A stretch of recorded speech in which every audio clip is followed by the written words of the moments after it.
Hey everyone, Tech here. Welcome to Tech's Tavern. Grab a brew, pull up a chair, and let's do a board gaming shenanigans quick look. A little something different for my channel. Those that have been subscribers of mine for a while know that typically everything on this channel up to this point has been PC gaming related, primarily strategy game walkthroughs, quick looks, tutorials, LPs, and all that kind of stuff. Another hobby of mine, however, is playing board games, and I have quite a few, probably a little bit over 80 at this point, I believe. And just recently, I actually attended the Dice Tower Con 2 in Orlando, Florida, on it was the July 4th weekend, 2013, and I've been playing games for quite a while with my sons, my wife, other relatives and friends, so I wanted to start doing some videos giving quick looks on some of those games. I figured it's kind of a neat tie-in to the tavern here, and kind of gives people some choices and sees other things that I am playing. And as you can see here, this is on Claustrophobia. Now, a couple little notes at first. This is a two-player game, and as I show right there on the box, I'm recording this post-video recording, and in a minute here it'll switch and I'll go over show some of the components, go over gameplay and things like that. But I wanted to record this little part at the beginning.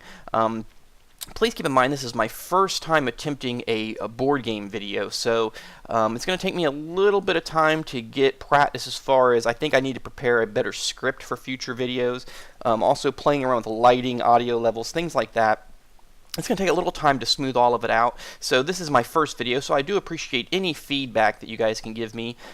Be sure to post them in the comments below here on YouTube, or if you're seeing this video on Board Game Geek. Be sure to give me any feedback, suggestions, tips, ideas, whatever you want to do. But I am planning in the future to try to do at least one of these a week, doing a quick look at some board game, card game, or whatever that I have. So again, this is on Claustrophobia. It's by Asmodee Games. It's designed by Croc, is the guy's name, and it's a two-player adventure game. So it's actually humans versus demons, and the human players are typically trying to complete objectives while the demon player is trying to keep them from completing those objectives. It has some really neat mechanics and great components. So let's go ahead and take a look inside the box and look at the components, and I'll explain it a little bit more.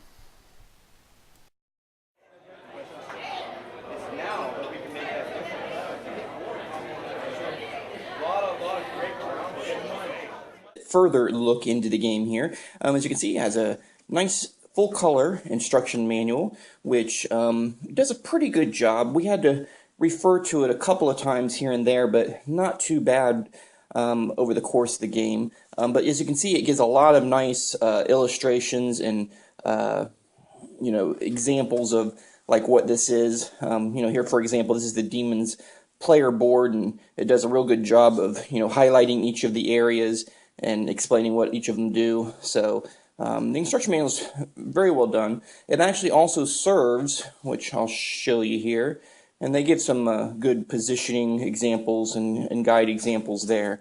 But one thing that it does is it also gives you scenarios in the back. So you have the first scenario here, which is called the Survivors, as you can see, and it gives you the setup for the scenario. Here it's showing the human player what characters they should start with, what cards they start with, explains some of the movement details for the game, and then it gives you a couple other scenarios. So here's another one, holding back the invasion, hit them where it hurts. Here's one called the Ritual. This one actually, now some of the maps, and I'll show it to you here in a second, they're built with tiles, and some of the scenarios are played by unveiling tiles as you play. But then there's some scenarios, such as this one, the Ritual, which has you pre-build a map, and they show you how they want it built, and then you play it, from that point. And here's a couple more scenarios, give you a couple more in the end. And then on the back, as is typical with a lot of board games, they give you kind of a quick reference for, frequently used actions. And, well, actually, this one's mostly explaining what some of the icons mean, so... and you can go online as well on their website. I'll show you this here. This is a scenario that I actually printed off of their website. So you can go on there, and I actually printed it both sides here. So, and it actually gives you I believe that's a unique creature. I haven't actually played this scenario yet, but they give you actually a unique creature for the demons to use. So that's actually kind of neat the way they do that. But you can print a lot of these up on their website. So a couple of the components. Here's the first thing you see is the demon board. Now, the way this works is you're going to, the demon player, and it's actually, I'll explain it here in a minute, but what you'll do with this is the demon player will have this board in front of them, and on their turn, they're going to roll dice. And depending on what die rolls you get, you'll place the dice on these different circles to complete certain actions. So if you have a total of 11, and it has to be 11 exactly, you'd put 11 on here and you get to take that particular action. For instance here, to do Dark Destiny, draw one event card per die, one die with a score of 3 or more. So if you have any die, 3 or more, you'd place it on there and you get to draw a card. Here, this Sounds of the Deep, dice must be either all odd or all even, and you gain 2 TP per die, which those are basically tokens that you get that allow you to bring demon characters onto the map into the game. So we'll keep looking here. Now, one of the big things, of course, is the miniatures you get in this, and as you can see here, there's quite a few. You know, you can kind of take a look. The box is really well done. You can see they're all molded and fit right into there. And just to show you a couple of these, if we can get it to focus, this is the big main demon. This one you use actually for a lot of the boss demon characters. And you can see they're painted, look really, really nice. And then you have the main human, the Redeemer character here, which I'll show you. He looks pretty neat as well.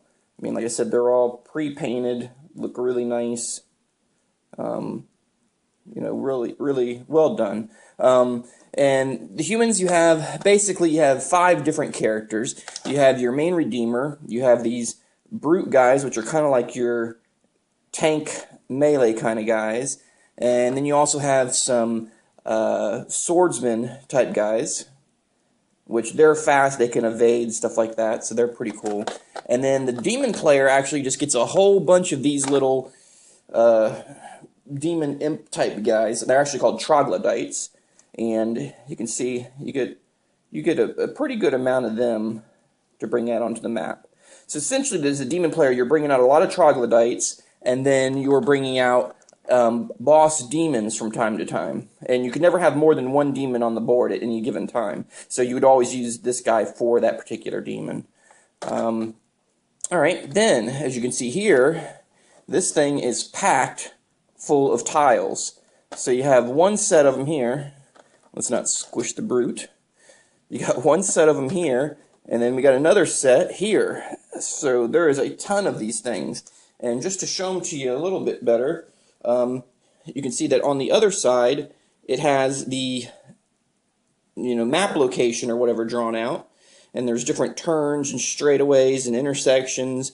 And you'll notice, like on this one, it has an icon down there in the bottom corner, which all these icons make different, rule breaks. For instance, this one here is a narrow passage, which means that for either side, you can never have more than one creature in this particular tile because it's like a narrow passageway.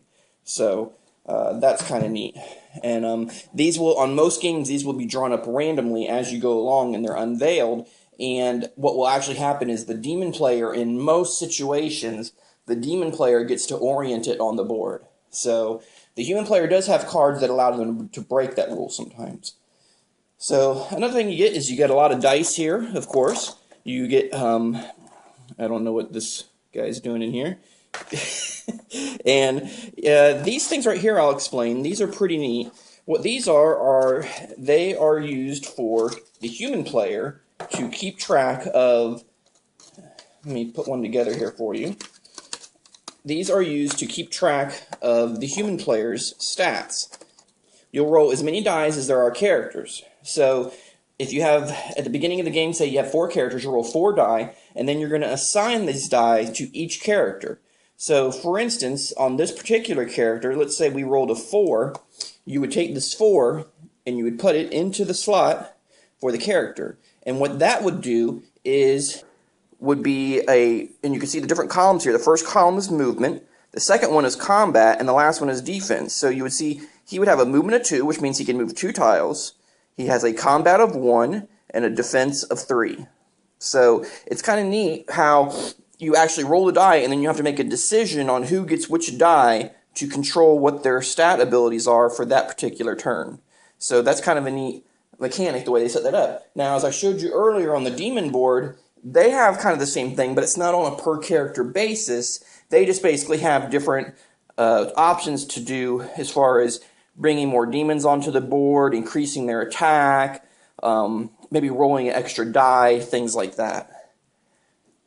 So what's going to happen, and there's some other things in here, and like I said, I won't go over everything. You do get some cards. There are various cards in here. Just to show you a couple of them. Some of the different cards. So we have the various demon cards. So this Master of Souls guy is pretty tough. He's got a lot of health. You have Demon of Destruction, Possessed one. These are all the different demon characters, which, depending on the scenario, it'll tell you which one of these you're going to use. They have all the same stats. They have movement, combat, defense, and then they usually have some sort of a special ability. And depending on the scenario, it'll tell you which one of those you use. Then you have some other cards for the human player.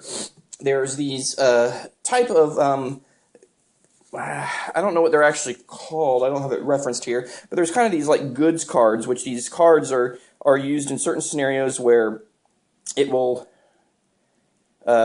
be cards that sometimes on the scenarios you'll start with certain cards, and then sometimes on scenarios you'll have a stash tile, which allows you to draw a tile from this particular deck. So, and then you have another type of card here, which I'll show you, which is kind of important, is the actual cards for your Redeemer character. So the Redeemer character is sort of your main character in the game, and we'll pull these out here because I only had part of them for some reason. Your Redeemer character is kind of like, for the humans, is kind of your boss character, and let's take a look at a couple of these here, actually. At the beginning of the scenario, it'll usually tell you which of these you get. So, like, for instance, this one, Aura of Healing. At the beginning of his activation, the Redeemer can heal a line of action of his choice for one of the condemned warriors. Positioned on the same tile as him, remove a token from the relevant damage square. So, but you notice at the top it has a 4. That means you have to commit a 4 to his tray, like I showed you earlier, in order to be able to use this ability. And there's some other ones too here for him that do a couple different things. For instance, here's one, Aura of Precognition.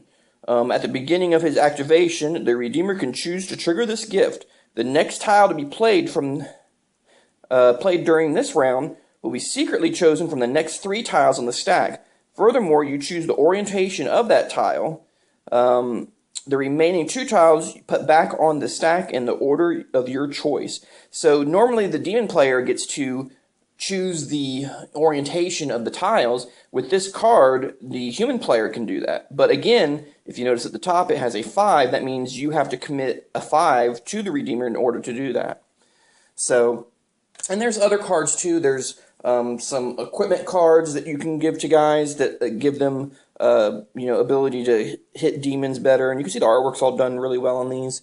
And then there's also one big part of the demon player's play is they get a bunch of cards that allow them to just basically mess with the human player. So there's a whole stack of these: Demonic Possession, Dark Destiny. Play this card, choose 1 die of destiny and change its score to the score of your choice. So that kind of messes with the human player some.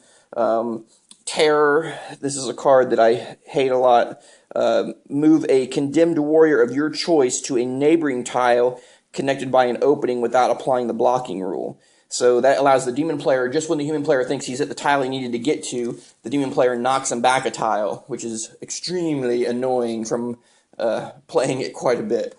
So just to show you a couple things, so kind of what's going to happen a lot of times, and I will kind of do this real briefly, but a lot of times what's going to happen is you're going to start the scenario. It will give you the initial tile, which many times is this sort of beginning arena type tile, and then the human player is going to be told that they're supposed to start with a certain number of units.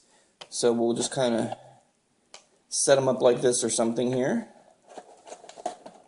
and you will set your characters up, and of course you will have your little character, the character box things here like this. So for instance, we'll just put a couple of them out real quick. We'll just say that we have, we'll just put up 3 of them here for now. Let's just say we have that guy, he's already died. So the human player will start off, and you will begin by drawing a tile. So you would draw a tile off the top of the deck. Well, actually the human player would decide where they're going to go. So, and you can never have more than 3 of a character in any one tile. So that kind of brings up a dilemma for the human player, is that if you try to move all 4 characters into the same tile, you can't do it. It's an illegal move. So you can never have more than 3. So let's say we have 3 because one guy is off on his own or died or something. The human player says, okay, well, I'm going to go this way, and the brute's going to go first. So then you would draw a tile. The demon player would get to look at the tile and orient it how they want. It has to be legal. They can't go and do it like this. It has to be a legal tile placement. So they would place the tile like this, and then the human player would be able to move their characters into that particular tile. And actually, the way they would have to do that first is they would have to do it by rolling their die. So we're getting a couple things out of order here, but that's okay. So we would first roll the dice. So you have 3 characters, so you would roll 3 dice. So we'll just roll those real quick. You would then assign these die to your characters. So we'll say, for instance, we'll put the 2 here, we'll put the 4 here. Oh, look at that. That's a quick way to change the die for yourself. And a 3 here. And that all gives him a 1 for movement, it gives him a 1 for movement, and it gives him a 1 for movement. So then we say we're going this way, and do just like we said, we'll move them into this tile. Then, if we didn't do anything else on that particular turn, we would say that it was the demon's turn. So then the demon player would get to roll dice. They would put their board out. So, for instance, we'll just kind of move that over, because you don't need to see that right now. Alright, so actually we'll move it over just a little bit more.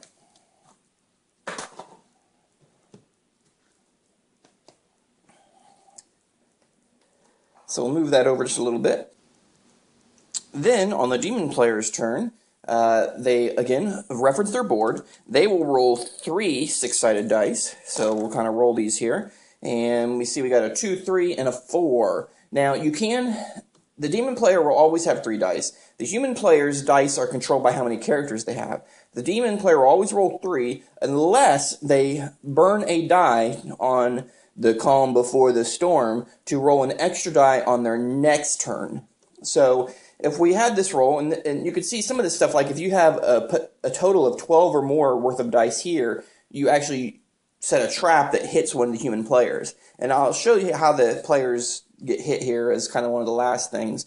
But you could say, for instance, we have, let's see, we got 2 even and 1 odd. So let's say I wanted to get a couple more points to be able to put demons out. I could put these 2 even ones here, and that would allow me to get 2 more TP, as they're called, for putting troglodytes out. And then we'll take this 3, and we could put it here on Dark Destiny, which has to be a 3 or more, and we get to draw 1 event card. So, for instance, we could draw an event card here, which in this case would be Dark Destiny, which this one is choose 1 die and change its score to the score of your choice, which is a good one to mess with the human player. So we could draw that, take that to our hand. You can keep it face down. You don't have to show it to the other player.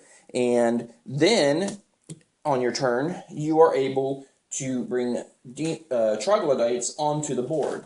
And you would spin these points. So let's say we were going to bring 3 onto the board. We'd spin those off of our board, and the rule is you cannot bring them onto a space unless there are certain circumstances that allow it. But you cannot bring them onto the same tile that has human players already on it, and you have to bring them onto a tile that has a entrance coming from off of the map. Then you can move them. Their movement is 1, which it shows you right here on the top of the board. They have a movement of 1, a combat of 1, and a defense of 3. So you could take all 3 of these and say, okay, we are going to move into this tile to confront the human player. So you bring all 3 of them into here, and there you go. Then, if we are wanting to attack them, they get 1 combat die. So you would take a die, and you would roll a combat die for each one of them.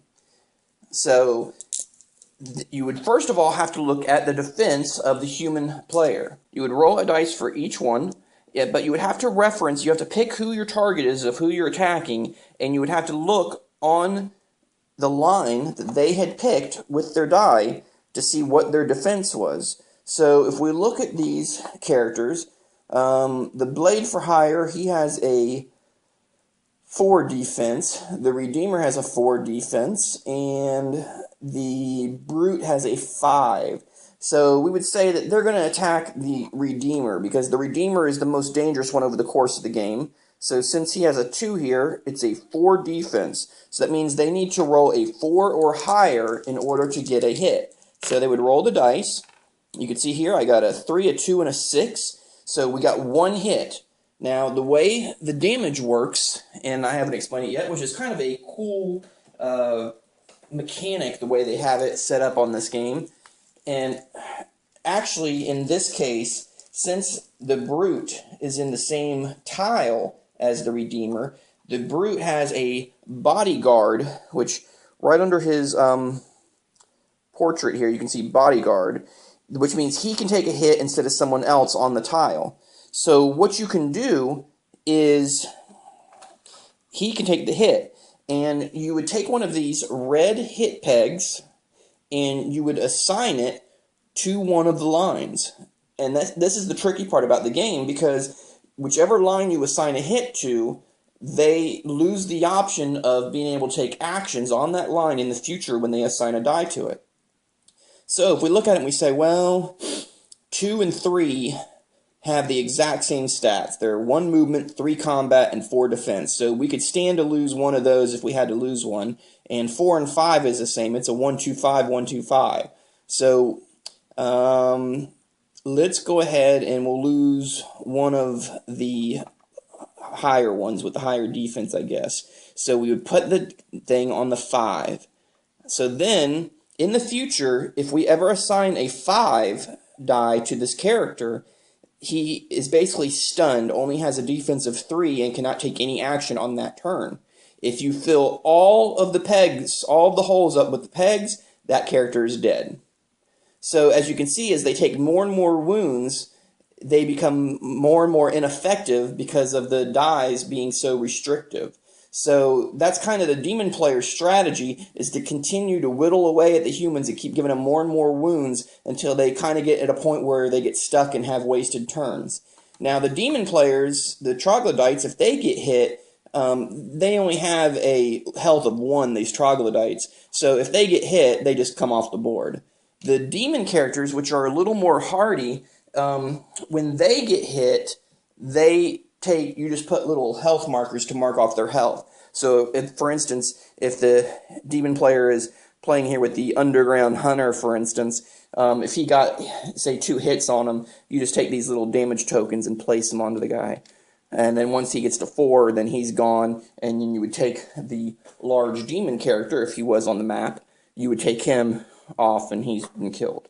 And you continue this way until in most situations the human player has a objective, either to escape, to close something, to retrieve something, and you continue until they either finish the objective. Sometimes it's just a matter of surviving a certain number of turns as well, but it's usually plays until the human player completes the objective or until the demon player kills off all the humans, which in our games, that seems to happen more times than not. So it is a very challenging game. It's a really cool game because unlike some two-player type games, each side plays very differently. As you can see, the human players have this unique mechanic where they're assigning die to each individual character to control their stats, and the demon player is assigning die to this board to take different actions on their turn, whether it be get more die, increase the effectiveness of their troglodytes, actually deal direct damage.